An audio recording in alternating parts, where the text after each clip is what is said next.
कभी ऐसा महसूस हुआ है कि बाहर से तो जिंदगी एकदम परफेक्ट दिख रही है, लेकिन अंदर ही अंदर एक अजीब सी बेचैनी है? आज हम इसी पहेली को सुलझाने की कोशिश करेंगे कि सफलता के शोर में मन की शांति आखिर कहाँ खो जाती है। तो चलिए इस कहानी को समझने के लिए मिलते हैं आकाश से। 32 साल का एक कामयाब सीनियर मैनेजर, मतलब बाहर से देखने पर तो जिंदगी बिल्कुल सेट है, लेकिन असलियत में आकाश की दुनिया ना वो दो हिस्सों में बंटी हुई है।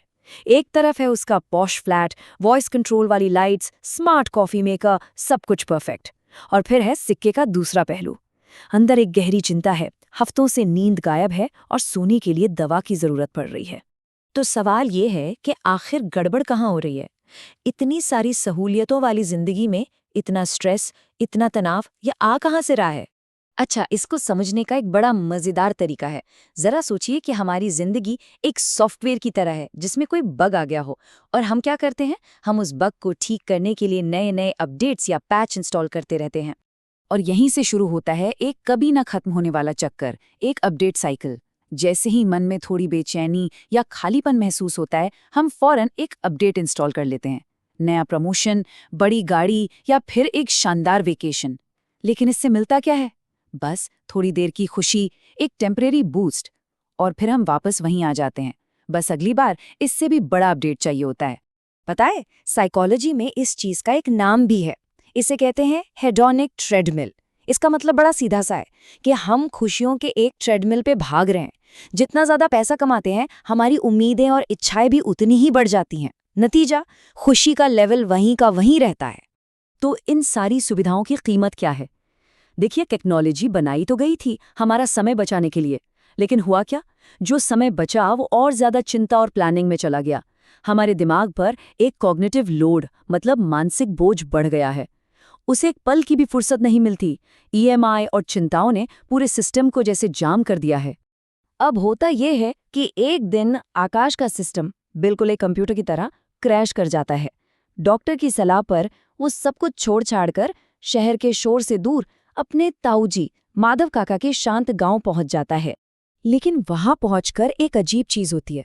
उसे लगा था कि शांति मिलेगी, सुकून मिलेगा, पर गांव की वो गहरी खामोशी उसे और बेचैन कर देती है। क्यों?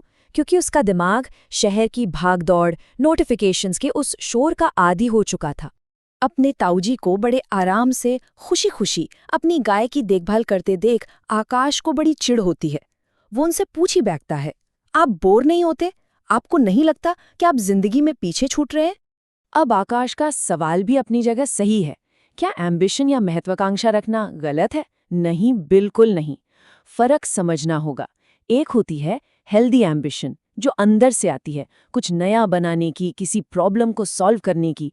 और दूसरी होती है अंधी दौड़ या रैट रेस, जो सिर्फ बाहर के दबाव, तुलना और पीछे रह जाने के डर से चलती है। अब माधव काका कोई लेक्चर नहीं देते, वो बस आकाश को अपने साथ एक झील के किनारे ले जाते हैं, एक ऐसा सबक सिखाने के लिए जो उसकी जिंदगी बदलने वाला था।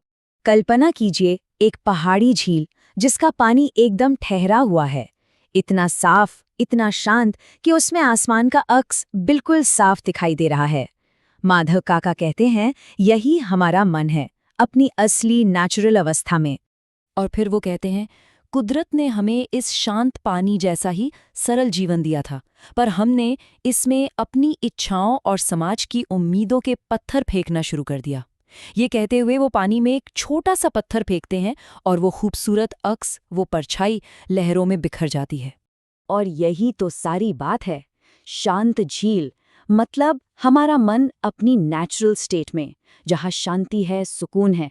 और पत्थर से उठी लहरें, वो है मानसिक शोर, चिंता और हमारी वो सारी गैर जरूरी इच्छाएं, स्टेटस सिंबल, सोशल मीडिया पर वैलिडेशन, जो हमारी असलियत की तस्वीर को धुंधला कर देती हैं। माधव काका फिर एक बहुत गहरी बात कहते हैं। वो कहते हैं, तुम एक ऐसी मशीन बन गए हो जो एक काल्पनिक भविष्य की खुशी खरीदने के लिए अपना आज, अपना वर्तमान बेच रही है। मतलब खुशी को हमेशा भविष्य के लिए टालते रहना। जब प्रमोशन मिलेगा तब खुश होऊंगा, जब नई कार लूंगा तब खुश होऊंगा। झील के किनारे हुई ये एक छोटी सी बातचीत आकाश पर बहुत गहरा असर करती है। ये उसके लिए एक टर्निंग पॉइंट साबित होती है। उस रात कई महीनों में पहली बार आकाश को बिना किसी दवा के गहरी नींद आती है।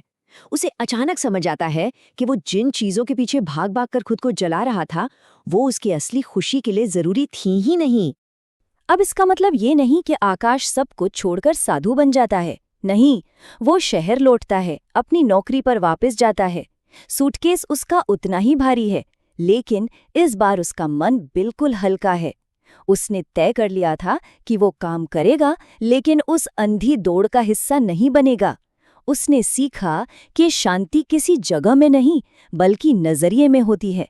उसने अपना शहर नहीं बदला, उसने बस अपने मन के पानी को शांत कर लिया। तो ये कहानी हमें एक बहुत बड़े सवाल के साथ छोड़ जाती है। सोचिए, आने वाले समय में जब एआई और टेक्नोलॉजी दुनिया को और भी ज्यादा कॉम्प्लेक्स बना देगी, तब असली लग्जरी क्या होगी? कोई महंगी गाड़ी या फिर एक शांत मन?